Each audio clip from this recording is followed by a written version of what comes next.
I absolutely adore a luxury beauty product. I love the packaging, how it makes me feel. I love the formulas, how they look and how they wear throughout the day. But I also rejoice when I find a diamond in the rough. Those affordable beauty products that look and feel so similar to their high-end counterparts. Those products that you put on your skin and you think, what does this remind me of? And then suddenly it dawns on you and you go, wow. So I am going to be sharing all of those products with you today, and I have the majority of them on my skin already. So let's get on with it. If you like this sort of content and you want to see more of it in the future, I'd love it if you'd hit that like button, the subscribe button, and that notification bell. If you're new here, hello, my name's Gemma. If you are a returning viewer, hi to you as well, welcome back. First up, we've got the Urban Decay Moon Dust in the shade Space Cowboy. This is one of my favourites. It's been one of my favourites for a really long time. In fact, it's one of my mum's favourites as well. And I think it is such a joint favourite for us because it's so elegant and classy. This is not glitter that you're going to see from the other side of the road.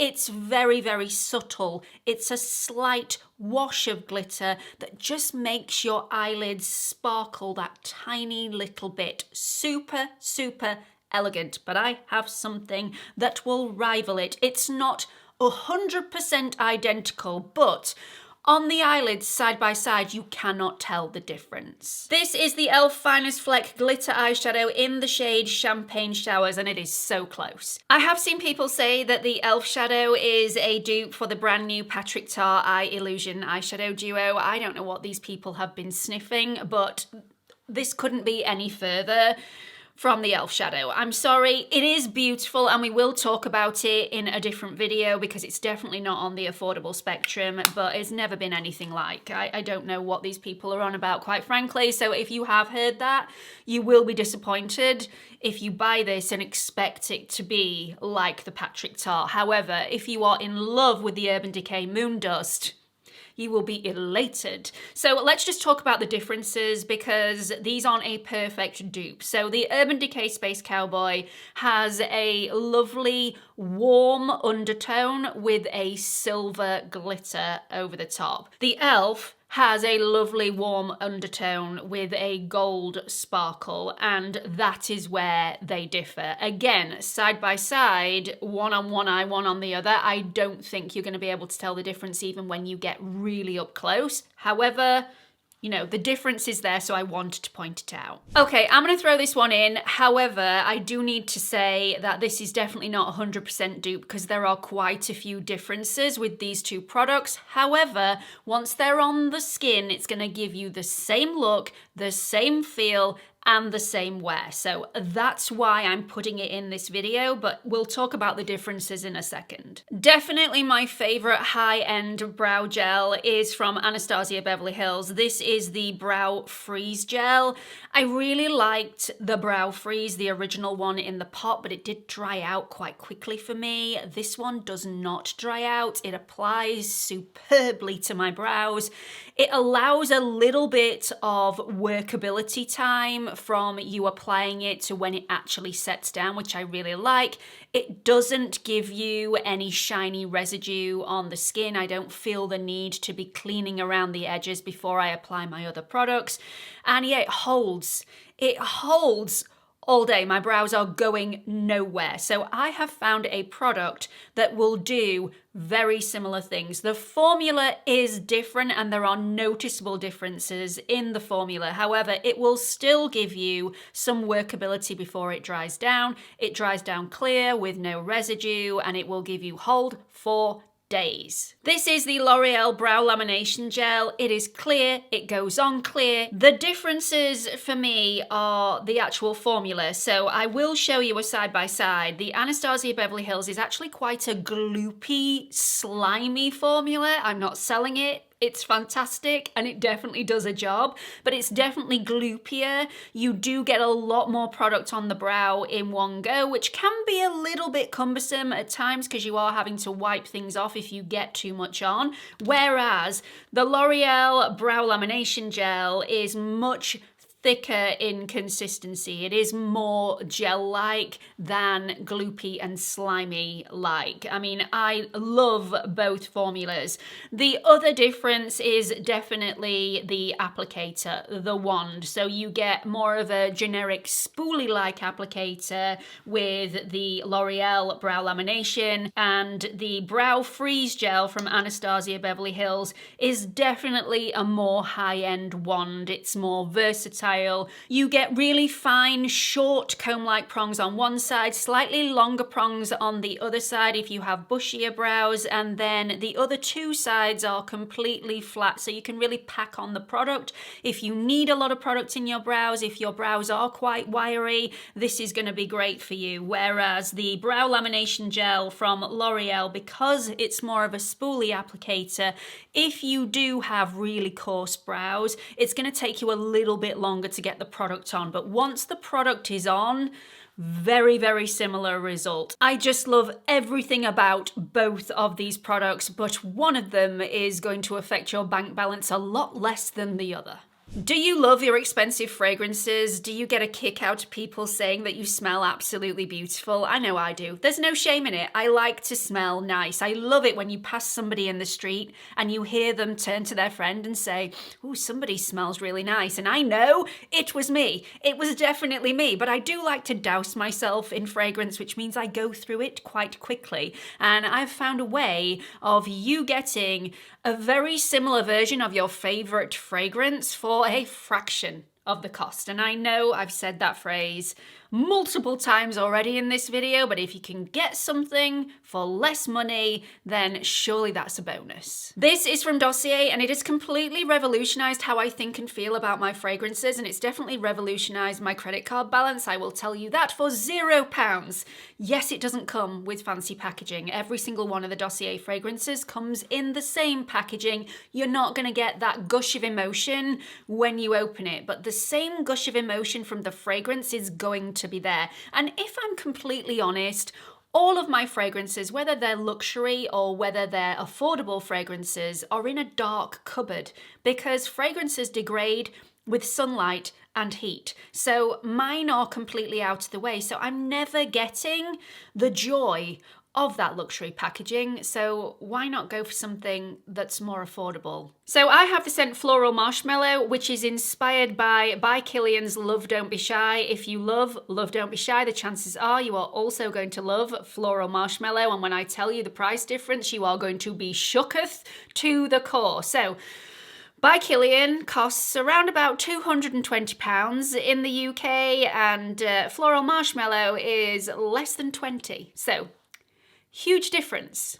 Absolutely ginormous difference. Anyway, this is not the only fragrance that Dossier have. They have also been inspired by other brands and other scents as well. So, other brands that have inspired Dossier to create similar scents of their own are Chanel, Dior, Le Labo, Jo Malone, YSL, Tom Ford, Carolina Herrera, Viktor and Rolf, Dolce & Gabbana, Versace, and others as well. So if one of your favorite ride or die fragrances is from one of those brands, I definitely check out the Dossier website because quite frankly, I can't tell the difference. Next up, we've got the iconic Hypnotizing Pop Shots from Charlotte Tilbury. This formula is soft and creamy, but the sparkle and the metallic sheen that you get from these is second to none. It is absolutely stunning. Really easy to apply, no fallout for me, stays on all day, doesn't migrate and go into my fine lines and crepiness on my eyelids. I just love everything about this product. However, I do have something extremely similar for you. This is one of the individual colourful glitter palettes from the Sephora collection. It's in the shade Twinkle Twinkle, and it has to be this shade because there are lots of different shades within this collection, but every shade tends to have a different formula. Some are really dry pressed glitters, which I do not like at all because they just fall out all over the place. They can look beautiful on first application, and then 2 hours later you look in the mirror and you've got glitter all over your face. Others are really hard pressed. Beautiful all the same, no fallout, but hard pressed and nowhere near the same as the Hypnotizing Pop Shots. It's this one that is creamy and soft. It's a real bugbear of mine, and it's really sad that all the formulas in this collection aren't the same, but I feel the need to warn you about it, because if you don't like this particular shade and you want to pick up a different shade, thinking it's going to be exactly the same and a dupe for the Hypnotizing Pop Shots, you're probably going to be disappointed. The shade that I have in the Charlotte Tilbury Hypnotizing Pop Shot is the shade Diamond Eyes. This definitely has more of a champagne gold tone to it, which is right up my street. The shade from the Sephora collection glitter palette is more of a rosy undertone, so slightly less champagne-y, more on the rose gold side. And although I don't own the Hypnotizing Pop Shot in the shade rose gold, I have a feeling that the Sephora collection palette is going to be more similar and more of a dupe for the rose gold shade than it actually is for the shade Diamond Eyes. I will go down to my local Charlotte Tilbury and swatch all of these so that you can see them side by side. So in the middle will be the shade Twinkle Twinkle from the Sephora collection. Above that, on the top, will be the shade Diamond Eyes, and below that will be the shade Rose Gold, and you can compare and contrast for yourself. But shade aside, both of these formulas are gorgeous, and I have both of these on my eyes today. Can you tell which one is the Charlotte Tilbury and which one is from Sephora collection? You've got a 50-50 chance of getting this right. I'm going to tell you anyway. So the left-hand side of the screen is the Charlotte Tilbury. The right-hand side of the screen, my left eye, is the Sephora collection. Did you get it right? Let me know in the comments. I've been trying to find a dupe for the Charlotte Tilbury lipstick in the shade Pillow Talk Fair for the longest time and never come close until now. The Charlotte Tilbury lip products are iconic. The shade range is phenomenal, and they're very, very difficult to dupe because the shades are so individual and the undertones are really quite specific, very, very difficult to mimic.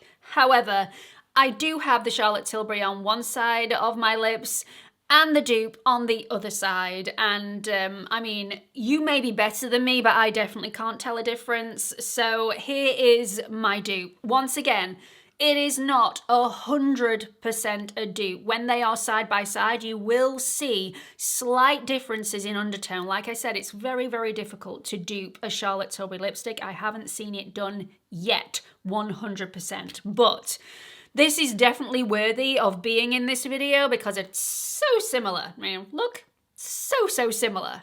This is the Max Factor Colour Elixir lipstick in the shade 005 Simply Nude. This is the most perfect shade. In fact, personally, I prefer this to the Charlotte Tilbury Pillow Talk Fair shade. There are subtle differences. Like I said, it's very, very difficult to dupe a Charlotte Tilbury lipstick 100%. You will notice that on the lip, you can't really see a difference, but on the swatches, there are subtle differences to be seen. So the Charlotte Tilbury Pillow Talk Fair is slightly pinkier with a slightly bluer undertone, whereas the Colour Elixir lipstick is slightly more on the nudie neutral side, which is probably why I prefer it over the Charlotte Tilbury Pillow Talk Fair. Again, side by side on my lips, you can't really tell a difference, but the difference is definitely there. I need to make you aware of it. The consistency, the texture, the moisturization, the overall comfort on the lip, the wearability of both of these formulas is so similar.